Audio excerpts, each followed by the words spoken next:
I knew the second I saw the riding mower tracks cutting through my back trail that somebody from that neighborhood had finally crossed a line they couldn't uncross.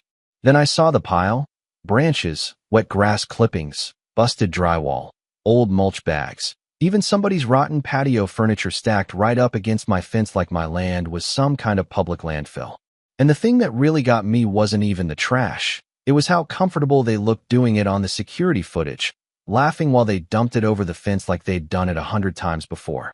I lived just outside a development called Blackwood Heights, one of those upscale gated communities that popped up about 10 years ago after developers started buying farmland outside town and turning it into luxury country living. Big stone entrances, fake waterfalls, matching mailboxes, HOA newsletters that read like threats. You know the type. Meanwhile, my place had been there long before any of them showed up. My grandfather bought the land back in the 70s when nobody wanted to live this far outside the city. 10 wooded acres, a small cabin-style house, trails winding down toward the creek, enough quiet that at night all you hear are frogs and wind moving through pine trees. That quiet mattered to me more than people probably realized. After my divorce, I stopped wanting crowds, stopped wanting noise. I spent years working commercial construction in Nashville, always around yelling, engines, concrete dust, deadlines. By the time I hit my 40s, all I wanted was coffee on my porch and enough space nobody could tell me how tall my grass should be. The people in Blackwood Heights did not understand that mindset. To them, land existed to impress other people. Every lawn looked like a golf course. Every driveway had some oversized SUV that had never seen dirt in its life. Half the folks there treated landscaping like a competitive sport. You'd see grown adults standing around on Saturdays drinking wine and judging hydrangeas like they were Olympic judges. At first, we mostly ignored each other. Every now and then I'd catch somebody slowing down near my property line, staring at my old barn or the trails cutting through the woods like they couldn't understand why someone wouldn't develop it. One guy actually offered to buy 3 acres from me so the HOA could expand the recreation space. I told him the woods already had recreation. It was called trees. He didn't laugh. Still, things stayed civil until spring cleanup season rolled around. That morning I'd gone down toward the creek to check trail cameras because something had been getting into my chicken feed. I figured raccoons. Instead, I found that mountain of garbage leaning against the fence line. Fresh tire tracks. Broken branches snapped underfoot. The smell of wet grass and construction adhesive baking in the sun. I just stood there for a second staring at it. You ever get so mad you go completely calm? That was me. I walked back to the house, pulled up the security footage from the pole cam I had mounted near the South Trail, and there they were. 3 landscaping trucks from the same company rolling behind the subdivision over 2 different afternoons. One of the crews even pointed at my no trespassing sign before backing up and dumping anyway. That part stayed with me, because now it wasn't ignorance anymore. It was permission. Somewhere along the line, these people had decided land outside their gates didn't belong to a real person. So I drove straight to the HOA office. Now, the president of Blackwood Heights was a woman named Cynthia Draper. Early 50s, always dressed like she was about to walk into a country club brunch. Blonde hair locked into place by what had to be industrial-grade hairspray. She had this way of smiling while talking down to you that made every conversation feel like customer service at a funeral. I walked in carrying printed screenshots from the footage and set them on her desk. She barely glanced at them. "Well," she said, leaning back slowly, "that area behind the subdivision has always been a little unclear property-wise." I actually laughed when she said it because I thought she was joking. "Unclear," I said. "Cynthia, those fence posts are older than your neighborhood." She folded her hands together like a politician preparing for a press conference. Our landscaping contractors were probably under the impression that it was in used land. And used. I remember staring at her after she said that word. And used. Like because I wasn't building condos on it. Because I liked trees more than tennis courts, suddenly my property didn't count. I told her she had 7 days to remove every bit of that garbage, or I'd deal with it myself. And the worst part? She smiled. Not nervous. Not apologetic. Amused. Like she thought I was some bitter hillbilly throwing a tantrum because rich people inconvenienced him. What Cynthia didn't understand was, I'd spent most of my life around construction crews, contractors, developers, inspectors, and one thing I learned real young is this. People get real arrogant when they think there won't be consequences. And by day 8, I was done being polite. By the 8th day, that pile was still sitting there baking in the Tennessee heat, like some kind of monument to entitlement. If anything, it had gotten bigger. Somebody had added fresh hedge trimmings and what looked like leftover tile from a bathroom remodel. That's when I realized this wasn't just laziness anymore. Once people think they can get away with something, they start testing how far they can push it. And honestly, part of me almost let it go. That's the truth nobody talks about in stories like this. Most regular people avoid conflict because conflict is exhausting. I'd spent years building a quiet life after my marriage fell apart. The last thing I wanted was some neighborhood war with people who had too much money and too much free time. But then something happened that changed the whole thing for me. A few days after my meeting with Cynthia, I was repairing a section of fence near the back trail when my neighbor Walt pulled up on his ATV. Walt owned the property on the other side of mine, retired electrician, Vietnam vet, one of those old school guys who says maybe 20 words an hour unless he really likes you. He looked over at the debris pile and just shook his head. You gonna let them do that to you? Simple question. But it hit harder than he probably meant it to. Because the answer was no. Not really. See, it wasn't about the trash anymore. It was about what came with it. The assumption that because I lived quieter, because my place wasn't wrapped in stone entrances and HOA bylaws, somehow I mattered less. That night I sat on my porch with a beer listening to tree frogs and thinking about Cynthia's face when she said the word and used. And somewhere around midnight, staring out at those woods my grandfather left me, I stopped feeling angry and started getting creative. Now, before anybody in the comments loses their mind, let me say this clearly. I never damaged their property directly, never crossed onto their lawns, never vandalized anything. Everything that happened after that came from nature doing what nature does best. I rented an industrial wood chipper and compost shredder from a place about 30 minutes outside town. The guy at the rental counter asked what project I was working on and I told him, neighborhood improvement. He laughed harder than he should have. Over the next 2 days, I processed every ounce of debris they dumped on my land. Grass clippings, mulch, branches, leaves, all shredded down into rich compost. Then I started adding to it. Wild crabgrass seed, dandelions, creeping vine mix, and the crown jewel, kudzu. Now, if you didn't grow up in the South, you may not understand how terrifying kudzu actually is. That stuff doesn't grow like a normal plant. It advances. It swallows things. Old barns, telephone poles, abandoned cars. Kudzu covers everything until it looks like nature itself is trying to erase civilization. And technically, it wasn't illegal on my property. Questionable? Maybe. Petty? Absolutely. Illegal? No. I spent an entire Saturday running my tractor along the fence line spreading that compost mixture thick right near the edge of Blackwood Heights. Didn't cross the property line once. I even checked the survey markers twice. And while I worked, I could feel eyes on me. A couple homeowners stood out on their elevated decks pretending not to stare. One woman in a visor actually took pictures of me with her phone. Around sunset, a guy I'd seen jogging through the subdivision walked down near the fence and yelled, "What ya planting over there?" I looked right at him and said, "Privacy." He didn't know what I meant yet, but he would. The first week, nothing happened. Then came the rain. Warm spring rain followed by humid 80-degree weather, basically steroids for invasive plants. Within days, little green shoots started appearing all along the fence line. By the second week, vines were climbing through the decorative iron fencing behind several homes. And that's when the panic started. One morning I woke up to my phone buzzing nonstop. Unknown numbers. Voicemails. One woman sounded genuinely emotional. "There are weeds coming through our retaining wall." Another guy was furious. "Whatever you planted is spreading onto private property." I almost called him back just to ask if he understood the irony. Then Cynthia called. I'll give her credit. She skipped the fake politeness this time. "What exactly did you do?"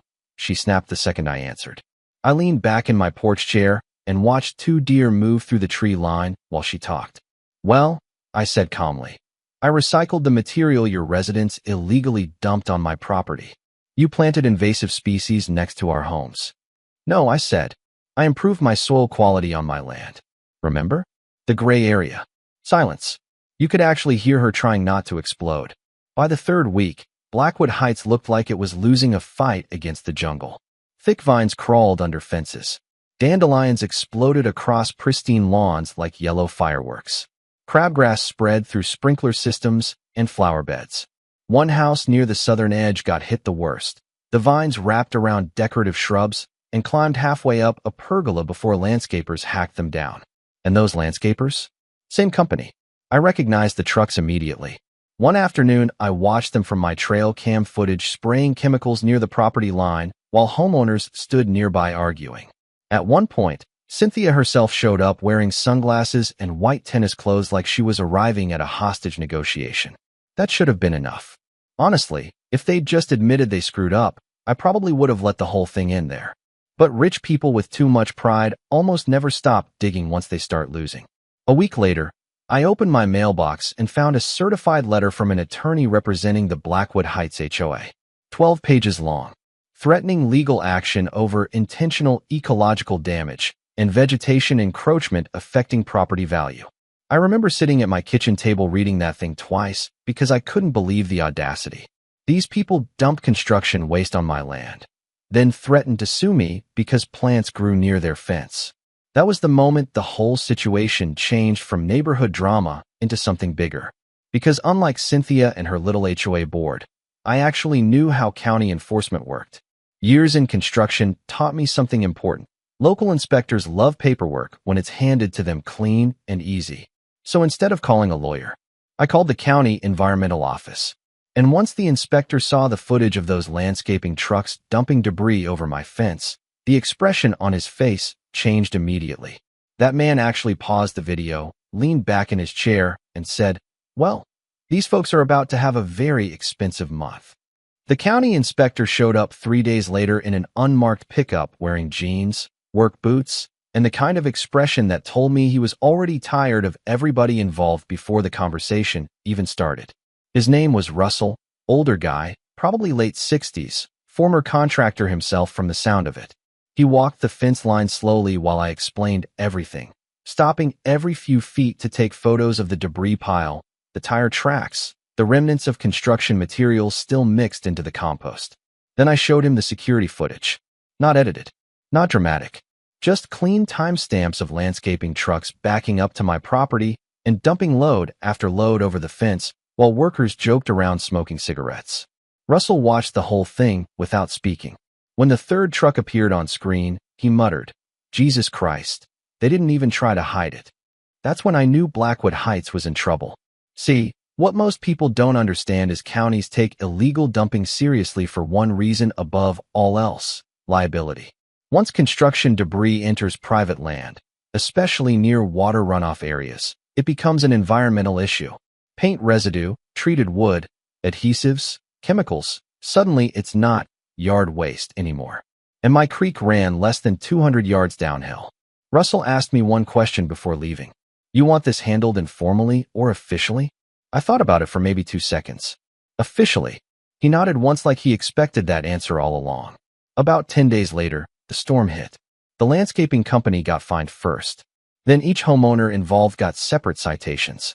The HOA itself got dragged into the investigation because emails surfaced showing multiple complaints from residents about landscapers dumping behind the subdivision months before my footage was ever recorded. Meaning Cynthia knew. Or at the very least, she should have known. That's where things got ugly inside the neighborhood. Walt called me one evening laughing so hard, he could barely talk straight. "You need to drive by that entrance tomorrow," he said. And I did. Lord, it looked like a civil war. Residents standing outside arguing in clusters, landscaping crews tearing out dead sections of lawn, HOA board members getting cornered near the mailbox pavilion while people demanded answers. One guy in golf clothes was screaming loud enough I could hear him from the road. "I pay $900 a month in HOA fees, and my backyard looks like Jumanji." I'm not proud of this next part, but I laughed so hard I had to pull the truck over. The total fines ended up somewhere around 80 grand once cleanup costs got added. Apparently, the environmental office found enough treated lumber and construction adhesive in the pile to classify portions of it as unlawful disposal. And because the HOA had ignored previous complaints, the county came down harder than usual. That was the moment Blackwood Heights stopped acting superior around town. Funny how quickly arrogance disappears once invoices start arriving. But the part nobody saw coming was what happened to Cynthia. About a month after the citations went out, she showed up at my property alone. No sunglasses, no tennis outfit, no polished HOA smile. Just jeans, a gray sweatshirt, and a face that looked 10 years older than the last time I saw her. I was stacking firewood when her SUV pulled into the gravel drive. She stepped out slowly and looked around at the woods for a second before speaking. I think we got off on the wrong foot. I actually laughed at that. You dumped garbage on my land, Cynthia. She crossed her arms like she was cold, even though it was warm outside. I didn't personally dump anything. No, I said. You just defended the people who did. That one landed. You could see it in her face. For a few seconds, neither of us said anything. Just wind moving through trees and the sound of my splitter ticking as it cooled off in the driveway. Then she surprised me. I grew up poor, she said quietly. You know that? I didn't answer. My father worked maintenance for the county parks department. We lived in a trailer until I was 14. She looked back toward the subdivision entrance, barely visible through the trees. When we moved into Blackwood Heights, I spent years trying to fit in there. Years. And suddenly everything about her made sense. The perfection, the control, the way she talked like she was always performing for invisible judges. People who spend too long desperate to belong will defend a broken system just to avoid being excluded from it. Doesn't excuse what she did, but I understood it better. She told me the HOA board was probably forcing her out at the next election. Said residents blamed her for escalating the situation instead of handling it quietly when I first complained. Then she looked at the tree line where the vines had grown thick along the back fence and asked, almost reluctantly, "So what happens now?" I looked out toward the woods myself. Truth was, my property had never looked better. The compost enriched the soil. Wildflowers started blooming near the fence line. Birds and deer moved back into areas that used to be thin and patchy. And the overgrowth created such a dense natural barrier, I couldn't even see most of Blackwood Heights anymore. Which honestly felt perfect. I think, I told her, everybody should probably stay on their own side of the fence. She nodded slowly. No comeback. No speech. Then she got back in her SUV and drove away. I haven't spoken to her since. Now every town has people who think I overreacted. Some say I should have just hired a lawyer immediately instead of turning the whole thing into a neighborhood nightmare. Others think Blackwood Heights got exactly what they deserved after treating somebody else's property like a dumping ground. And honestly, maybe both sides are right. But I'll tell you this, nobody has thrown so much as a single leaf over my fence ever again. These days when I sit on my porch in the evening, all I see are trees, wildflowers, and that thick wall of green separating me from the subdivision behind it. Nature handled the privacy issue better than any fence ever could. And every once in a while, when the wind shifts just right, I can still hear lawn crews somewhere on the other side of those woods fighting a war against weeds they helped create. So tell me in the comments, did I take it too far, or did the HOA finally get the lesson they deserved? And if somebody treated your property like theirs, what would you have done differently? Don't forget to like, subscribe, and stick around for more stories where karma has a habit of growing wild.